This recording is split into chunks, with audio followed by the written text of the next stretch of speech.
Agora no capítulo 4 de Mateus, fala sobre a tentação de Jesus e diz assim a partir do versículo 1. A seguir, Jesus foi levado pelo Espírito ao deserto para ser tentado pelo diabo. E depois de jejuar 40 dias e 40 noites, teve fome.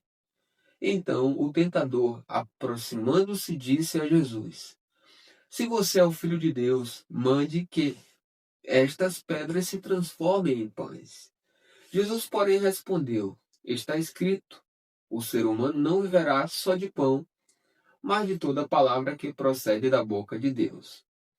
Então o diabo levou Jesus à cidade santa, colocou-o sobre o pináculo do templo e disse: Se você é o Filho de Deus, jogue-se daqui, porque está escrito: Aos seus anjos ele dará ordens a seu respeito, e eles o sustentarão nas suas mãos, para que você não tropece em alguma pedra. Jesus respondeu: Também está escrito: Não ponha à prova o Senhor seu Deus. O diabo ainda levou Jesus a um monte muito alto, mostrou-lhe todos os reinos do mundo e a glória deles, e disse: Tudo isso lhe darei se prostrado você me adorar. Então Jesus lhe ordenou: Vá embora, Satanás, porque está escrito: Adore o Senhor seu Deus e preste culto somente a ele. Com isto, o diabo deixou Jesus e eis que vieram anjos e o serviram. A partir do versículo 12, fala sobre o começo do ministério na Galiléia. Diz assim: Ao ouvir que João tinha sido preso, Jesus voltou para a Galiléia. E, deixando Nazaré, foi morar em Cafarnaum, situada à beira-mar, na região de Zebulon e Naftali. Isso aconteceu para se cumprir o que tinha sido dito por meio do profeta Isaías: terra de Zebulon, terra de Naftali, caminho do mar, além do Jordão, Galiléia dos gentios. O povo que vivia em trevas viu grande luz, e aos que viviam na região e sombra da morte resplandeceu-lhes a luz. Daí em diante Jesus começou a pregar e dizer: Arrependam-se, porque está próximo o reino dos céus. Aí a partir do versículo 18 agora fala sobre Jesus chama 4 pescadores. Diz assim: Caminhando junto ao mar da Galiléia, Jesus viu 2 irmãos, Simão, chamado Pedro, e André. Eles lançavam as redes ao mar porque eram pescadores. Jesus lhes disse: Venham comigo, e eu os farei pescadores de gente. Então eles deixaram imediatamente as redes e o seguiram. Pouco mais adiante, Jesus viu outros 2 irmãos, Tiago, filho de Zebedeu, e João, o irmão dele. Eles estavam no barco em companhia de seu pai, consertando as redes, e Jesus os chamou. Então eles, no mesmo instante, deixaram o barco e seu pai e seguiram Jesus. A partir do versículo 23, fala sobre Jesus ensina e cura muitas pessoas. Diz assim: Jesus percorria toda a Galiléia, ensinando nas sinagogas, pregando o evangelho do reino e curando todo tipo de doenças e enfermidades entre o povo. E a sua fama correu por toda a Síria. Trouxeram-lhe então todos os doentes, acometidos de várias enfermidades e tormentos, endemoniados, epilépticos e paralíticos, e ele os curou. E da Galiléia, de Decápolis, de Jerusalém, da Judéia e do outro lado do Jordão, numerosas multidões o seguiam. Chegamos agora ao capítulo 5 de Mateus. Este capítulo fala sobre o tão conhecido Sermão do Monte. A partir do versículo 1 diz assim: Ao ver as multidões, Jesus subiu ao monte. Ele se assentou e os seus discípulos se aproximaram dele. Então ele passou a ensiná-los. Aí vai falar sobre as bem-aventuranças aqui a partir do versículo 3, diz assim: Jesus disse: Bem-aventurados os pobres em espírito, porque deles é o reino dos céus. Bem-aventurados os que choram, porque serão consolados. Bem-aventurados os mansos, porque herdarão a terra. Bem-aventurados os que têm fome e sede de justiça, porque serão saciados.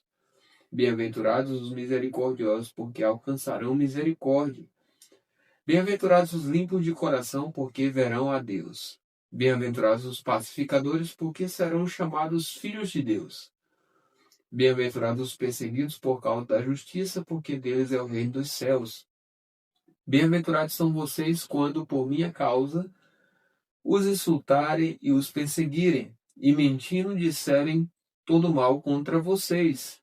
Alegrem-se e exultem, porque é grande a sua recompensa nos céus, pois assim perseguiram os profetas que viveram antes de vocês. O contexto agora vai ser sal e luz. A partir do versículo 13 fala: vocês são o sal da terra. Ora, se o sal vier a ser insípido, como lhe restaurar o sabor? Para nada mais presta senão para, lançado fora, ser pisado pelos homens. Vocês são a luz do mundo.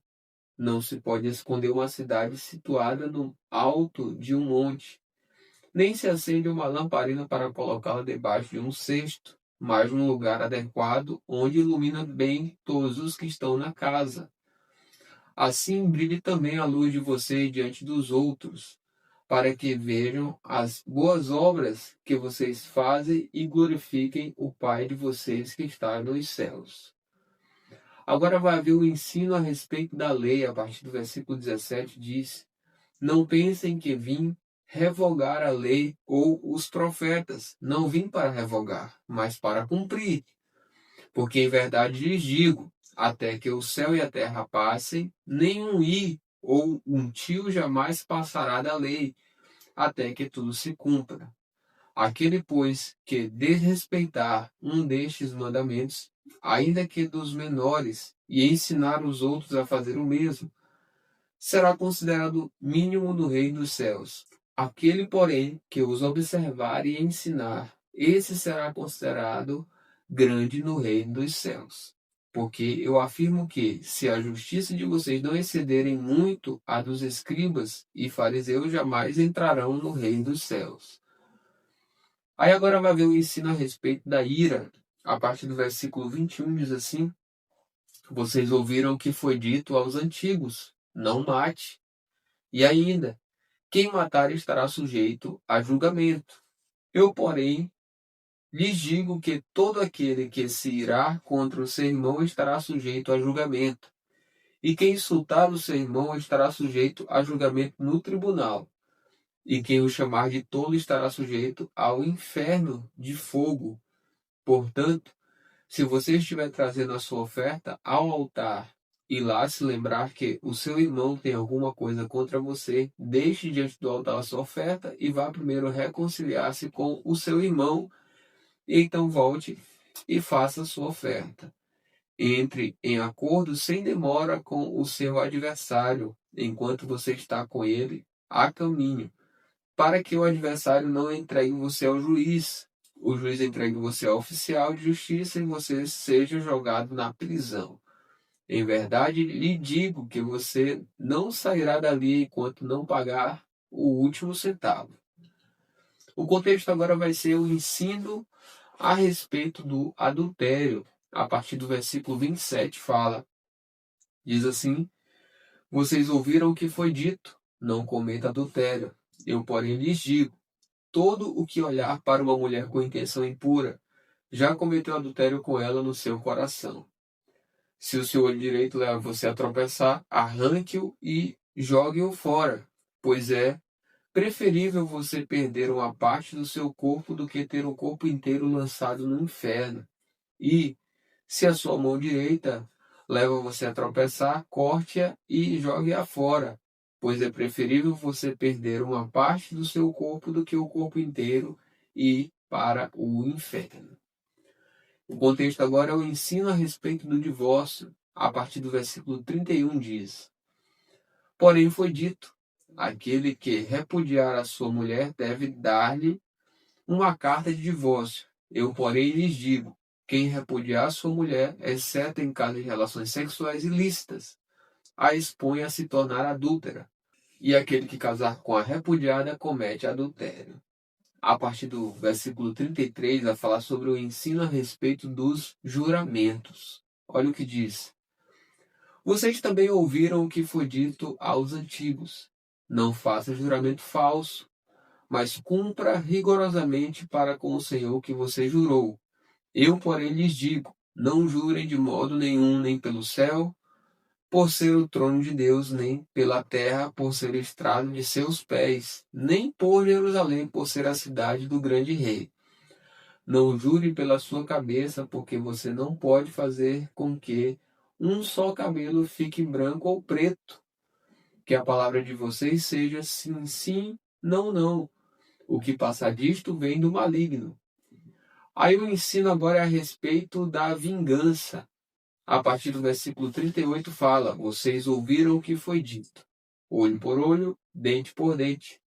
Eu, porém, lhes digo, não resistam ao perverso. Se alguém lhe der um tapa na face direita, ofereça-lhe também a face esquerda. Se alguém quer processar você e tirar-lhe a túnica, deixe que leve também a capa. Se alguém obrigar você a andar 1 milha, vá com ele 2. Dê a quem lhe pede e não volte as costas ao que quer lhe pedir emprestado. O contexto agora é o amor aos inimigos. Fala a respeito do versículo 43. Vocês ouviram o que foi dito: ame o seu próximo e odeie o seu inimigo.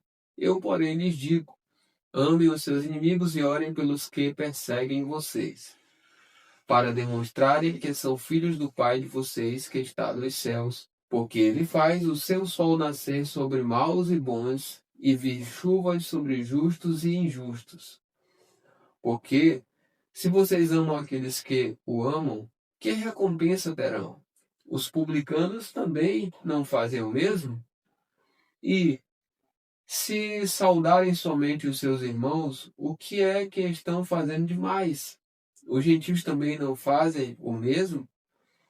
Portanto, sejam perfeitos como é perfeito o Pai de vocês que está no céu. Chegamos ao capítulo 6 de Mateus. Ele é a continuação do Sermão do Monte, que vai falar a respeito do ensino a respeito das esmolas. A partir do versículo 1 diz assim: evitem praticar as suas obras de justiça diante dos outros para serem vistos por eles, porque sendo assim vocês já não terão nenhuma recompensa junto ao Pai de vocês que está nos céus. Quando, pois, você der esmola, não fique tocando trombeta nas sinagogas e nas ruas, como fazem os hipócritas, para serem elogiados pelos outros. Em verdade lhes digo que eles já receberam a sua recompensa. Mas, ao dar esmola, que a sua mão esquerda ignore o que a mão direita está fazendo, para que a sua esmola fique em secreto, e o seu Pai, que vê em secreto, lhe dará a recompensa. Agora vai falar sobre o ensino a respeito da oração. A partir do versículo 5 diz: e quando orarem, não sejam como os hipócritas, que gostam de orar em pé nas sinagogas e nos cantos das praças para serem vistos pelos outros. Em verdade lhes digo que eles já receberam a sua recompensa. Mas, ao orar, entre no seu quarto e feche a porta. Ore ao seu Pai que está em secreto, e o seu Pai que vê em secreto lhe dará a recompensa. E, orando, não usem vãs repetições como os gentios, porque eles pensam que por muito falar serão ouvidos. Não sejam, portanto, como eles, porque o Pai de vocês sabe o que vocês precisam antes mesmo de lhe pedirem. Portanto, orem assim: Pai nosso que está nos céus, santificado seja o teu nome. Venha o teu reino, seja feita a tua vontade, assim na terra como no céu. O pão nosso de cada dia nos dá hoje, e perdoa-nos as nossas dívidas, assim como nós também perdoamos aos nossos devedores. E não nos deixes cair em tentação, mas livra-nos do mal, pois teu é o reino, o poder e a glória para sempre. Amém. Porque se perdoarem aos outros as ofensas deles, também o Pai de vocês que está no céu perdoará vocês. Se, porém, não perdoarem aos outros as ofensas deles, também o Pai de vocês não perdoará as ofensas de vocês. Agora vai haver um ensino a respeito do jejum. A partir do versículo 16, olha o que diz. Quando vocês jejuarem, não fiquem com uma aparência triste, como os hipócritas, porque desfiguram o rosto a fim de parecer aos outros que estão jejuando. Em verdade, lhes digo que eles já receberam a sua recompensa. Mas você, quando jejuar, unja a cabeça e lave o rosto, a fim de não parecer aos outros que você está jejuando, e sim ao seu Pai em secreto. E o seu Pai, que vê em secreto, lhe dará a recompensa. Agora vai falar a respeito dos tesouros no céu. Diz assim a partir do versículo 19: Não acumulem tesouros sobre a terra, onde as traças e a ferrugem corroem e onde ladrões escavam e roubam. Mas ajuntem tesouros no céu, onde as traças e a ferrugem não corroem, e onde ladrões não escavam nem roubam.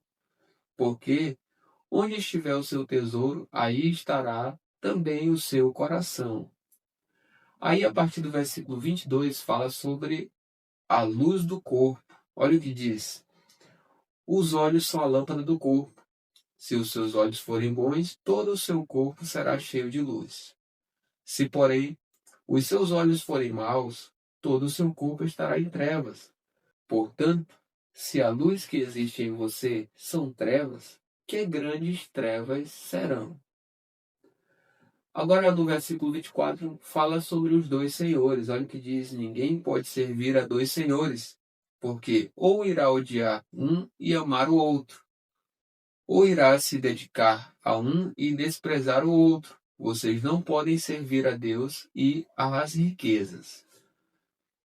A partir do versículo 25 fala sobre as preocupações. Olha o que diz: Por isso digo a vocês, não se preocupem com a vida, quanto ao que irão comer ou beber, nem com o corpo, quanto ao que irão vestir. Nem é a vida mais do que o alimento, e não é o corpo mais do que as roupas? Observem as aves do céu, que não semeiam, não colhem, nem ajuntam em celeiros. No entanto, o Pai de vocês que está no céu as sustenta. Será que vocês não valem muito mais do que as aves? Quem de vocês, por mais que se preocupe, pode acrescentar um côvado ao curso da sua vida? E por que se preocupar com o que vão vestir? Observem como crescem os lírios do campo.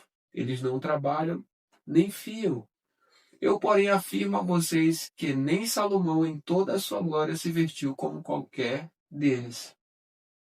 Ora, se Deus veste assim a erva do campo, que hoje existe e amanhã é lançada no forno, não fará muito mais por vocês, homens de pequena fé? Portanto, não se preocupem dizendo: que comeremos, que beberemos, ou com que nos vestiremos? Porque os gentios é que procuram todas estas coisas. O Pai de vocês que está no céu sabe que vocês precisam de todas elas. Mas busquem em primeiro lugar o reino de Deus e a sua justiça, e todas estas coisas lhes serão acrescentadas. Portanto, não se preocupem com o dia de amanhã, pois o amanhã trará os seus cuidados. Basta ao dia o seu próprio mal. Agora, no capítulo 7 de Mateus, vai falar sobre o hábito de julgar os outros. Olha o que diz a partir do versículo 1. Não julguem para que vocês não sejam julgados. Pois, com o critério que vocês julgarem, vocês serão julgados, e com a medida com que vocês tiverem medido, vocês também serão medidos. Porque você vê o cisco no olho do seu irmão, mas não repara na trave que está no seu próprio? Ou como você dirá a seu irmão: Deixe que eu tire o cisco do seu olho, quando você tem uma trave no seu próprio? Hipócrita! Tire primeiro a trave do seu olho, e então você verá claramente para tirar o cisco do olho do seu irmão. Não deem aos cães o que é santo, nem joguem as suas pérolas diante dos porcos, para que estes não as pisem com os pés, e aqueles, voltando-se, não estraçalhem você. Vou repetir todinho. Para que estes não as pisem com os pés e aqueles, voltando-se, não estraçalhem vocês. Agora, o contexto vai ser Jesus encoraja a oração.